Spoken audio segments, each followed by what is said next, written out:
ভালো বলে ডিফাইন করতে পারবো না অনেস্টলি। আমি এক কথায় ইনফ্যাক্ট বলতেই পারবো না তোমাকে যে আমি এখন কেমন আছি, কারণ নানা রকম আছি, নানা সময় নানান রকম আছি। ওর কথা ভেবেই, মানে সেই অ্যাম্বিশনটা বা সেই জিলটা ভেবেই নিজেকে আগামী দিনের জন্য মোটিভেট করি।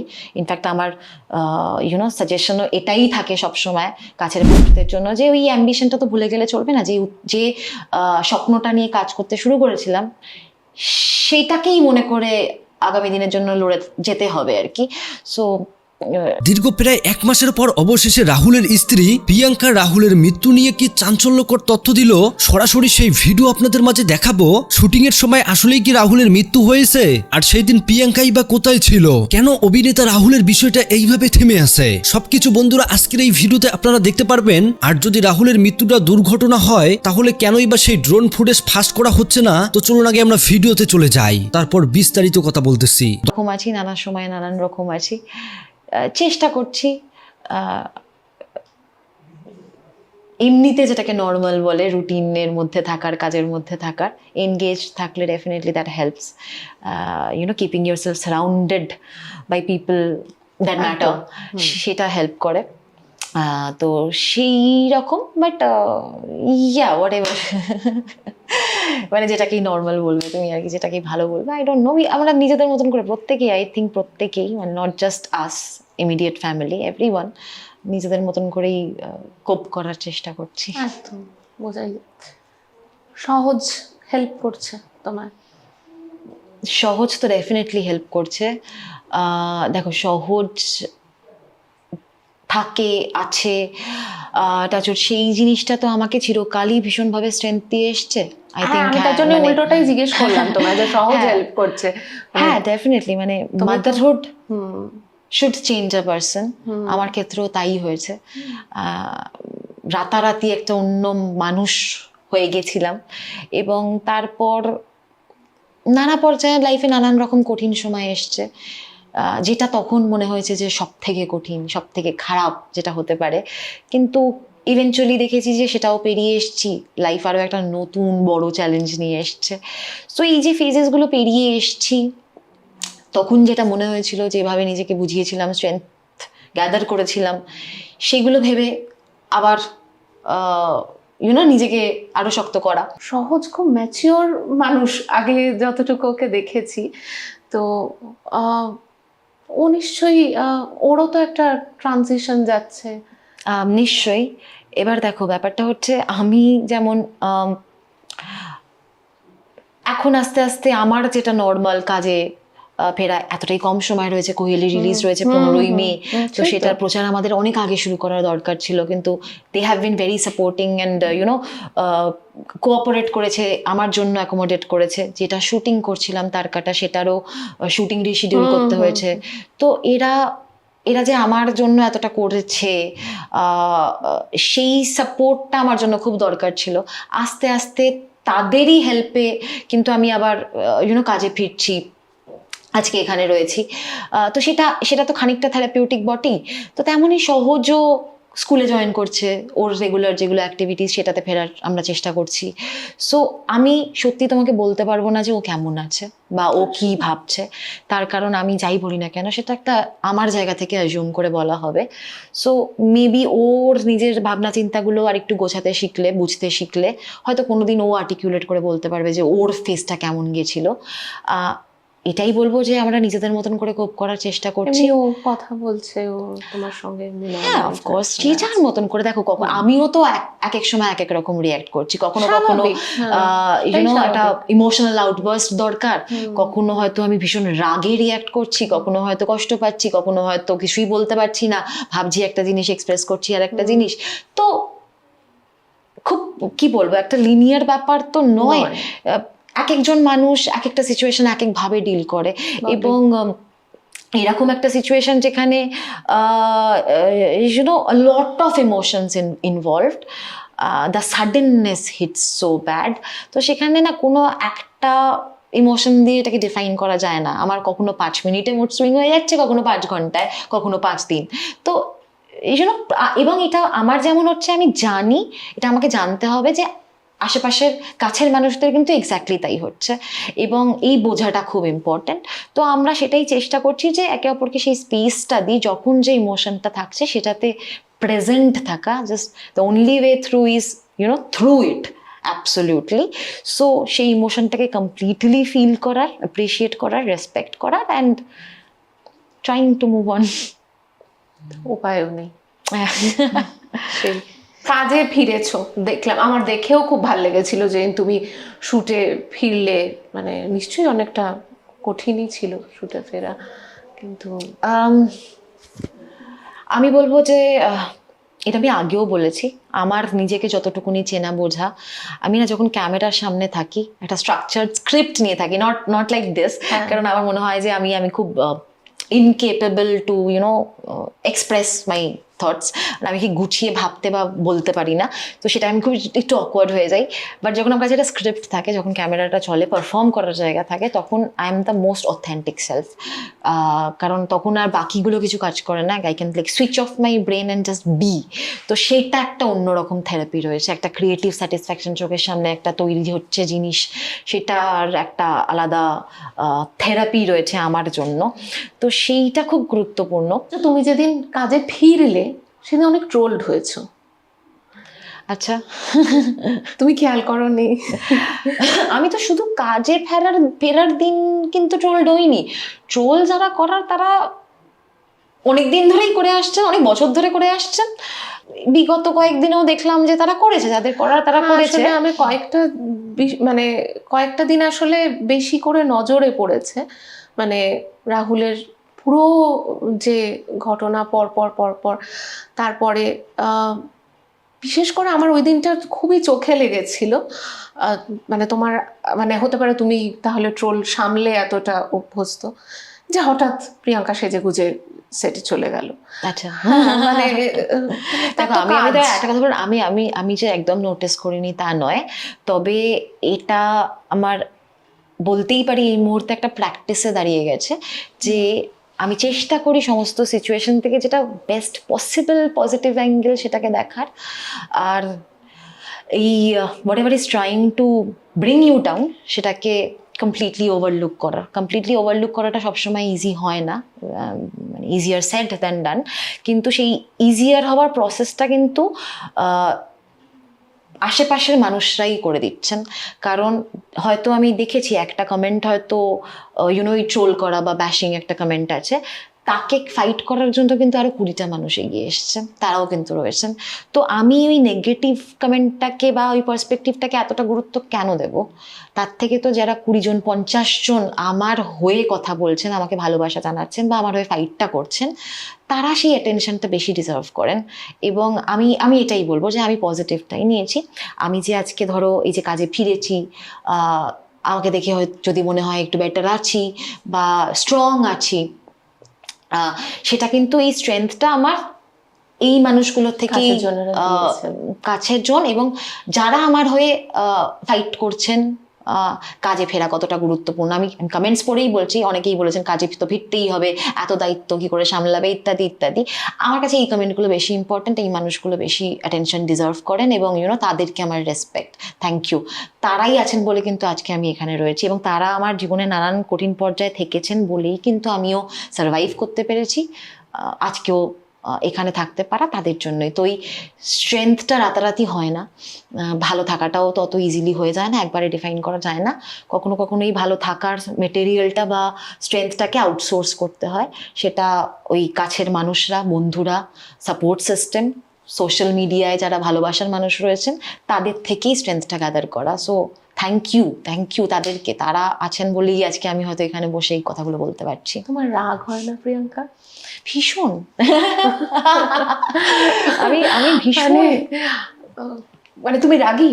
আমার মানে তুমি খুব সুন্দর করে বললে, এবং সব কটার সঙ্গে আমি মানে এক্ষেত্রে একমত, যে সত্যিই তো অনেকে কুশন করছেন, সেটা তো সম্মান জানানোর মতো ব্যাপার, কিন্তু রাগ হয়নি এই সময়টা? না, কার উপর রাগ করবো? দেখো, রাগ তো হয়েছে, আমি ভীষণ রাগী একটা মানুষ। আমি জানি যে আমি এটাও আমি রিয়েলাইজ করেছি যে এই বিগত কয়েকদিনে ওই যে নানা রকম থেকেছি বলছি আমি আমি আমি I don't know how else to put it, কারণ কিছুটা সময় কিন্তু আমি অ্যাবসলিউটলি ফাংশন করেছি রেজ থেকে, মানে সাংঘাতিক রেজ থেকে, কিছুটা সময় আবার অন্য একটা কোনো ইমোশন থেকে। সো আমার হ্যাঁ রাগ তো রয়েছে, থাকাটাই স্বাভাবিক। ওই একটা সিনেমা আছে না আমার এবং সহজের খুব খুব প্রিয় একটা সিনেমা সিরিজ ইনসাইড আউট বলে আর কি। সো এই সিনেমাটা খুব ইনফ্লুয়েন্স করে আমাদেরকে এভরিডে, যে হ্যাঁ প্রত্যেকটা ইমোশন রয়েছে and everybody deserves their equal space.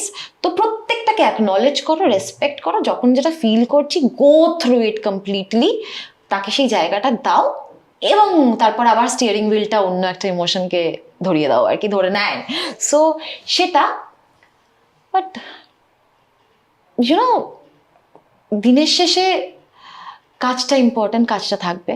এবং আজকে তো রাগ করার সময় নয় বা দিন নয়, সামনেই আমার কাজ রয়েছে। কুহেলি এত যত্ন নিয়ে এত পরিশ্রম করে আমরা কাজটা করেছি, আমি চাই যে আরো আরো বেশি দর্শকের কাছে পৌঁছাক, ঠিকঠাকভাবে পৌঁছাক ছবিটা, সিরিজটা। তো সেটাতে ফোকাস করার সময়, তো এই মুহূর্তে আমি এটাতেই ফোকাস করব।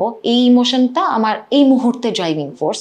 তো এই মুহূর্তটা রাগ করার বা অন্য কিছুর নয়, এই মুহূর্তটা এই কাজটা করার, দ্যাট ডিজার্ভস ইট, তো দ্যাট হ্যাজ আর্নড ইট। তো সেটাই আবার খানিকটা সময় থাকবে যেটা হয়তো ক্যামেরার সামনে থাকবে না। অবশ্যই কিছু মানুষ থাকে রাগ দেখানোর জন্য, কিছু মানুষ থাকে কাঁদার জন্য, ব্রেকডাউন করার জন্য। সো এই এই জায়গাগুলো আলাদা করে নেওয়া, সময়টা আলাদা করে নেওয়া ইম্পর্টেন্ট। শেয়ার করো।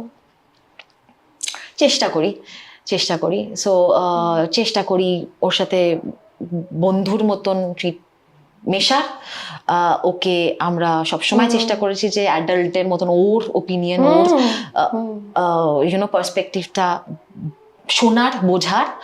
তো আমিও চেষ্টা করি এবং আমি এনকারেজ করি যে যাতে ও আমার সাথে এই ওপেন কনভারসেশনটা করতে পারে, মানে অ্যাটলিস্ট এই সম্পর্কের মধ্যে যে জাজমেন্টের ভয় নেই এইটুকুনি যাতে আমি শিওর করতে পারি। পেরেন্ট হিসেবে আমি এটা তো চেষ্টা করি কনসিয়াসলি। এটা আমি রাহুলের সঙ্গেও দেখেছি, খুব সমানে সমানে কথা বাবা ছেলেও বলেছে। আই গেস দেখো, আমি না জানি না যে আমরা জন্ম থেকেই এরকম নাকি, হয়তো ওই আবারও হয়তো এই কথাটাই ফিরে আসবে যে আমাদের তো বেড়ে ওঠাটা, জীবন দর্শন বোঝা শেখা একসাথেই অনেকটা।